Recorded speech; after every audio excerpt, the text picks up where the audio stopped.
Okay, so I didn't do an intro for this video, so that's what I'm doing right now. So first of all, I have a lot of stuff to talk about. So first of all, I was supposed to post this yesterday, but I didn't.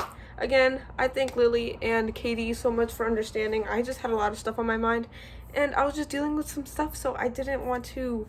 I don't know. I just didn't bring myself to do it. Basically, this is my spoiler-filled reading vlog for Dear Martin, which is the first pick of the the Diverse Reads Book Club. So yeah, and also I'm apologize right now because I look like crap throughout this video. So I'm apologizing for that. But yeah, that's about it. Sorry this video is so long. I tried cutting it so much. Like, I tried cutting as much as I could. I only do so much. So I hope you guys enjoy, and thank you guys so much. Sorry I didn't post a last week reading vlog. I didn't read that much last week, so yeah. But I hope you guys enjoy. Oh, and I'll also be linking Katie and Lily's spoiler-filled reading vlogs of this book in the description because they obviously posted theirs before me. I'm always late. So I hope you enjoy this video, and yeah. Hi guys, welcome back to my channel, and this is going to be my Dear Martin spoiler-filled reading vlog. So yeah, I already read this, but I'm rereading it for the purpose of this book club, and I'm excited to be rereading it. So I reread it. I legit read it last month. That's all I got to say, and I'll let you guys know when I have an update on when I start reading it. Sorry for my hair, guys, but I'm on page 8, and I know kind of what Katie's talking about. Katie talked about she didn't really like how they talked about women's bodies. So basically, this is a line I'm going to say. This is on page 5. But she has really full lips, a small waist, crazy curvy hips, and probably the nicest butt Justice ever seen in his life. So it kind of makes our main character seem shallow because he's looking at those type of things. Because he's describing, so basically the person he's describing is Mello, which is his ex. And there's not one thing in that sentence of the description of her that talks about her personality at all.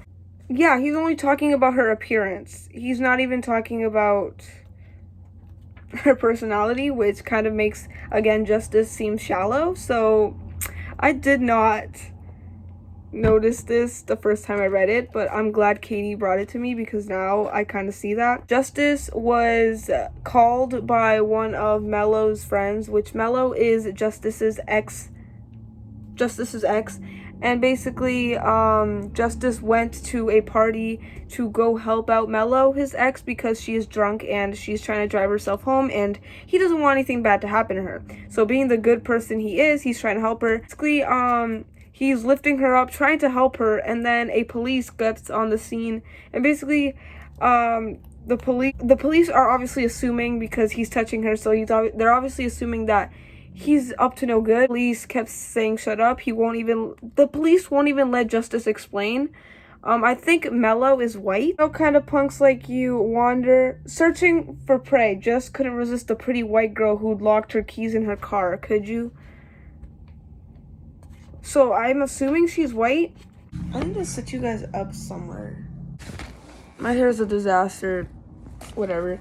But basically, I'm on page 17. Basically, what happened so far. He wrote a letter to Martin Luther King, or like a diary entry, but like in a letter format. He's just talking about his ambitions in life, and he's just introducing himself. And then after that, he goes to his best friend's house, which is Manny, and it says that he said he's jealous of his success because basically Manny's parents have a lot of money, and Manny has this new game that hasn't been released yet. That's all we've heard so far. But yeah, I'm on page 16.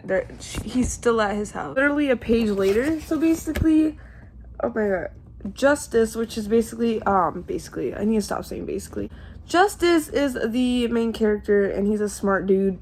So he goes to Manny's house to tell him that he got back with his girlfriend, and the girlfriend is the reason why he was sitting in handcuffs for like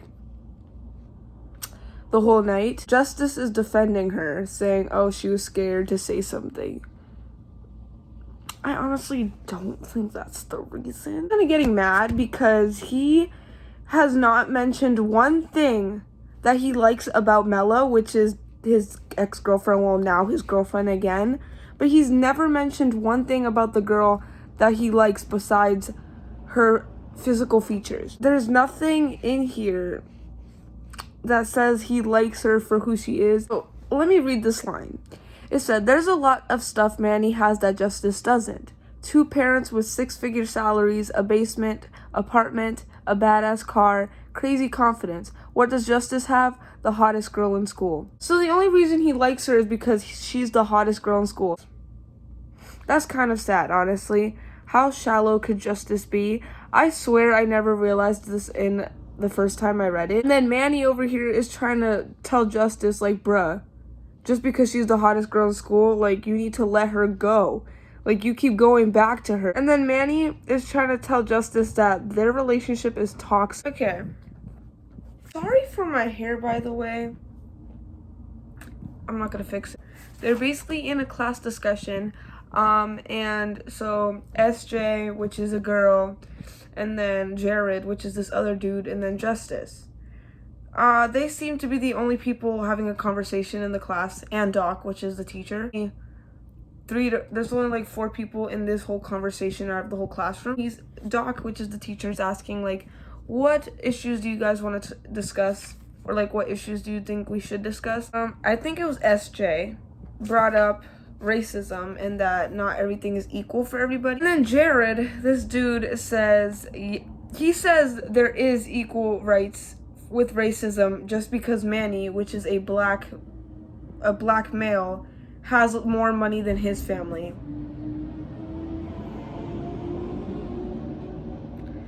In life, we never know if they had to work 10 times harder than you to get that money. I just found that really concerning because Jared thought that that's how it works, that basically your family has more money than mine, so obviously everything is equal. That's not how it works. You don't know how hard they had to work.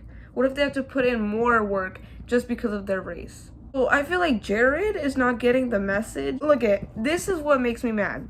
So Jared says, "No beef, dude. I'm just saying your folks make more money than mine." And then Manny says, "Okay, they worked really hard to get where they are. So?"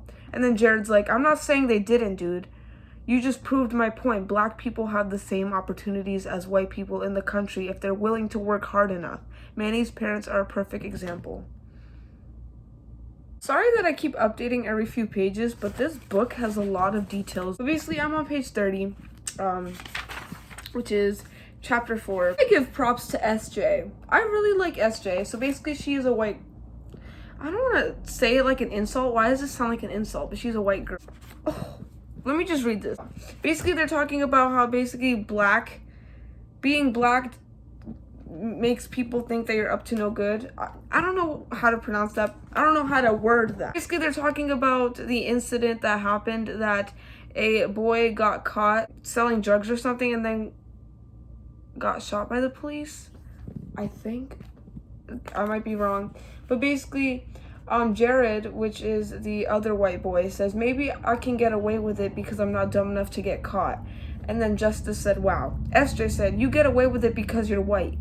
Doc said, "Sarah Jane." And then Jared's like, have you looked in the mirror lately, SJ? You're as white as I am." She said, "Yeah, and I recognize that and how it benefits me." So I love that she's over here fighting for other people that are not even her race. Like, I just love that. Like, she's fighting for other people's equality, and she knows that she's white and how that benefits her. I just love that. Like,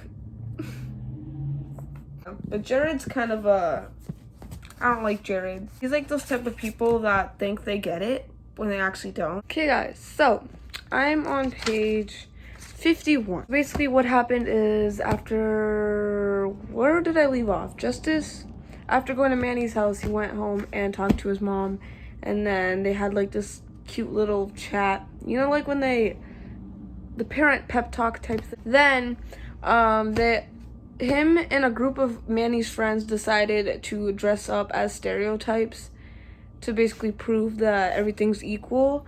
Jared is just getting on my nerves. Like, he thinks everything is equal. He thinks just because he doesn't treat black people wrong, he thinks automatically everybody else does the same, and it's not like that for everybody. He thinks that everything's equal because he treats everybody equally.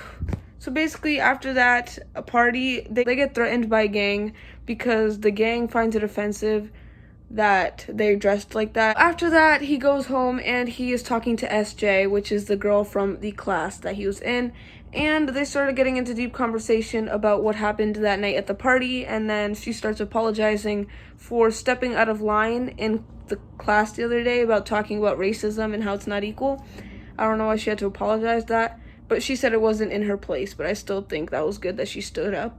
This line really hurts, bro.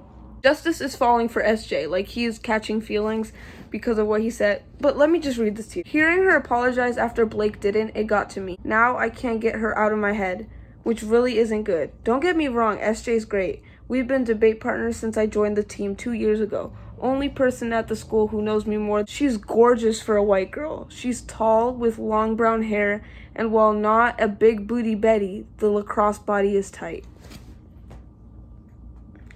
Again, this makes Justice's character seem so shallow because he's only talking about the body. And he says she's gorgeous for a white girl. What is that supposed to mean? She's gorgeous, period. This is just getting on my nerves. To be honest, I can't believe I didn't. The problem is because I listened to this and the last time I read this was for the reading rush, and I was just listening to the audiobook. I was probably zoning out a lot, and I was not like following along with the pages. I was just listening to the audiobook. So that's probably why I missed so many things that are being said in this book. But that really bothers me that she's gorgeous for a white girl. And he's talking about her booty. He said, while not a big booty Betty. He said, well, not a big booty Betty. What does it matter if she has a big butt or not? Like, you shouldn't even be looking at that. Like, I'm just kind of annoyed right now. But he does mention some personality traits. He said she's smart and funny and easy to talk to. But it's confusing. Like, he catches feelings really fast. All it took for him to catch feelings was her apologizing. Here's the part I talked about. So, basically, look.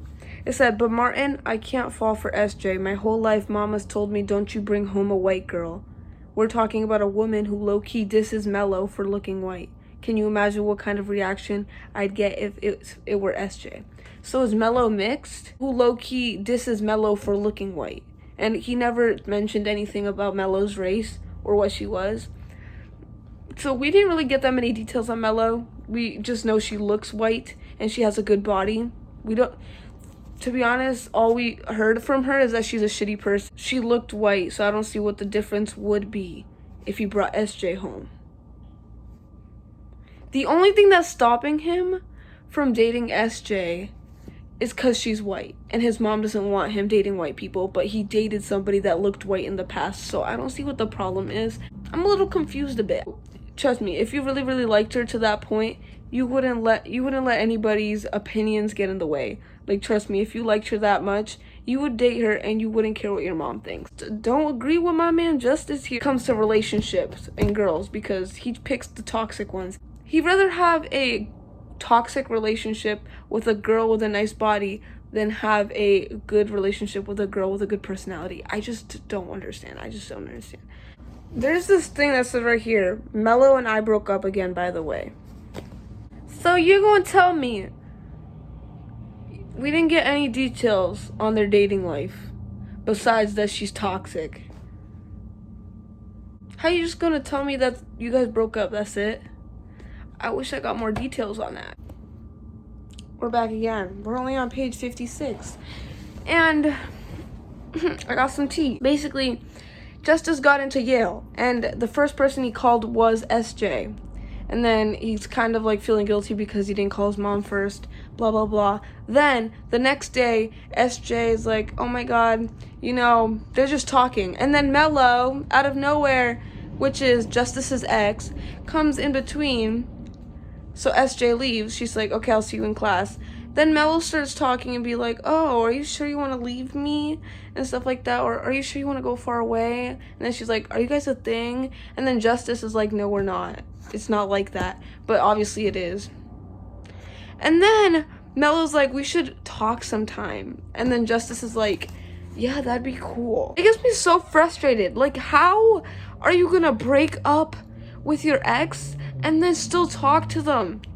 It just freaking frustrates me because before the book started, they were broken up. So they already broke up once. They got back together and then they broke up again. And now, if I was Justice, like, I would not be so nice to Melo. I don't know. It's just, it's really irritating to read about. She said, I was hoping we could hang out soon. She runs a finger down the center of Justice's chest and hooks it into the waistband of his pants. Yeah. His voice cracks and everything. That'd be cool. Why are you letting her on so easily? Like, that's just... She did you dirty, obviously, so how are you gonna be treating her like that? I would just walk away. Like, just walk away. And this is what frustrates me more. Just doesn't say a word, just stares at Melo's butt as she stutters off. So as Melo is walking away, he's looking at his ex's butt.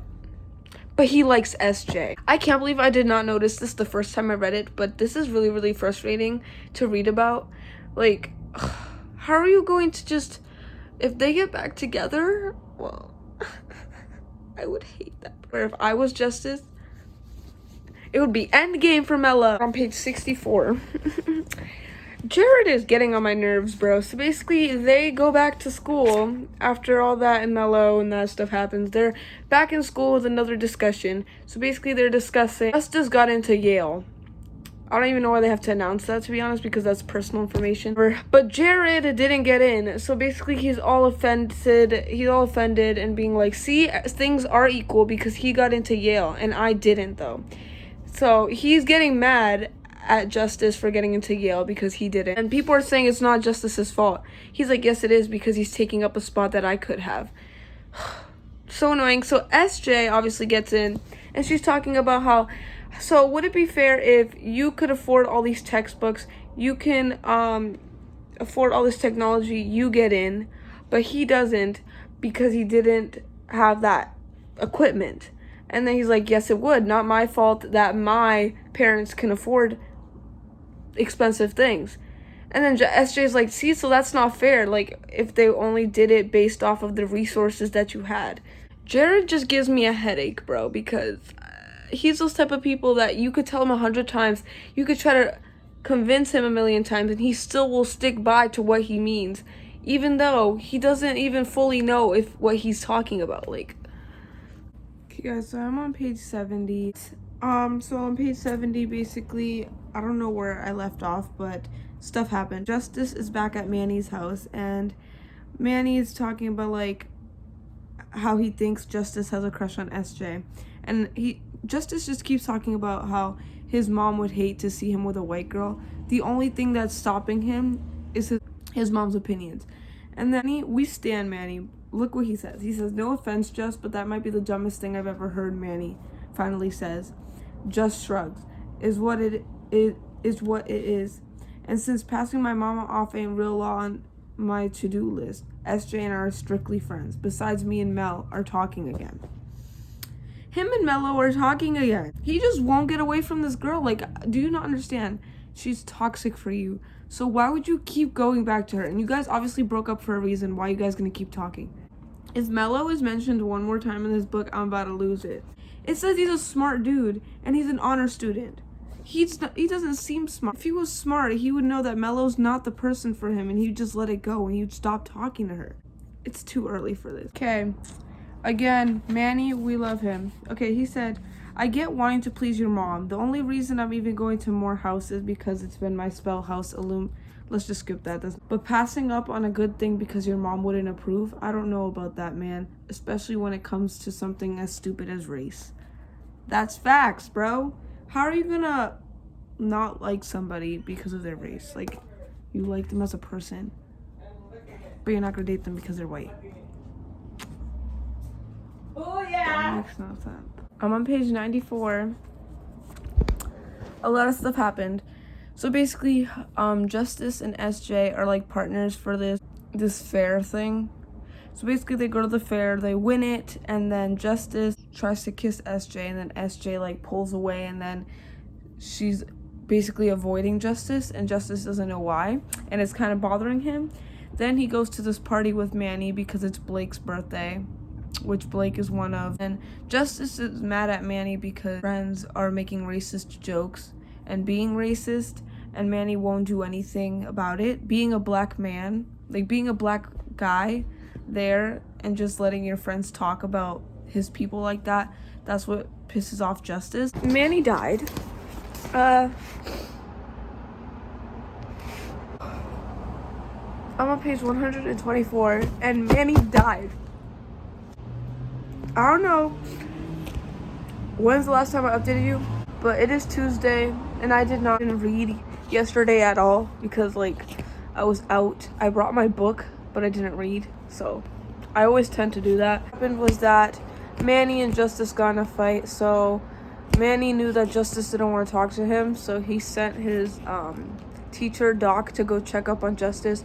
Basically, they had this conversation about stuff. I totally forgot what it was about. No, it was about racism and like how they don't fit in and stuff like that. It was like a pep talk thing.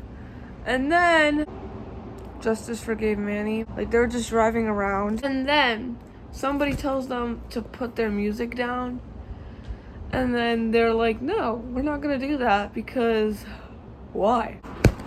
I think he took out a gun because it said bang bang bang. Is that what what's it called? Is that what a gun's supposed to sound like? I don't know if that's what they meant, but this line got me. It said, he's gone, never did anything to anyone, and now Manny's gone, I can't do this anymore. He's dead, bruh. His best friend just died. To be honest, I would cry, but I don't feel like crying because I already cried to something this morning. I used up my tears for the day. I have not read in a few days. But, what's today?